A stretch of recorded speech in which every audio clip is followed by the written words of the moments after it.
আজকে সোমবার আর আজকে মা ডাক্তার দেখানোর ডেট ছিল, তো সেই জন্য মা সকালবেলা বুনুকে স্কুলে পাঠিয়ে আমাকে বললো যে তুই তোর কাজগুলো করে আজকে শুধু রান্নাটা তুই করে নিস। সকাল থেকেই না আমার দাঁতটা প্রচন্ড ব্যথা করছে, দাঁতের ব্যথা নিয়ে আমি অনেক ভুগেছি, আবার আমি জানি না কি হবে আমার সাথে। শ্যাম্পু ট্যাম্পু করে স্নান টান করে বুনু তো স্কুলের থেকে চলে আসলো, তারপরে বললাম যে চল একটু তোকে আম কেটে দিই। ও খুব একটা ফল টল এসব খেতে পছন্দ করে না, আমি ভাবলাম আমি একটু খেয়ে নিই।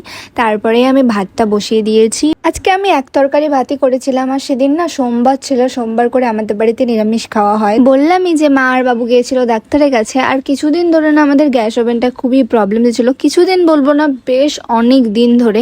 তাই আজকে সুযোগ পেয়ে ওরা দুজন একটা কিনেই নিয়ে আসে ওভেন, তাই বাবু ওটা খুলে দেখছিল। আর বাবু বাড়ি আসার সময় আমার জন্য বুনুর জন্য এত কিছু নিয়ে এসেছে কি বলবো। যেহেতু আমি চকলেট প্রেমী না, আর আমার বুনু আমার থেকে একদমই উল্টো, ও আইসক্রিম খেতে চকলেট খেতে যে এত ভালোবাসে সেটা কোনো না কোনো দিন তোমাদের ভিডিওর মাধ্যমে দেখাবো আমি। তাই বুনুর জন্য আর আমার জন্য বাবু নিয়ে এসেছিল একটা করে বাটারস্কচ পেস্ট্রি, এটা তো খেলাম। আর আজকে না আমার ভিডিও করতেই হতো, কারণ অনেক দিন ধরে আমি ইনস্টাতে কোনো কিছু আপলোড করছিলাম না। পেস্ট্রি খাওয়ার পরে এবার আমাকে খেতে হবে পেয়ারা মাখা, আর আমাকে যে কোনো মাখা দিলেই আমি খেয়ে নেবো ভাই, আমি খুবই ভালোবাসি টক খেতে। যাই হোক, এরপরে আমি করলাম একটা শ্যুট। আর তোমাদের আমার ভিডিওগুলো কেমন লাগে অবশ্যই কমেন্ট করে জানিও।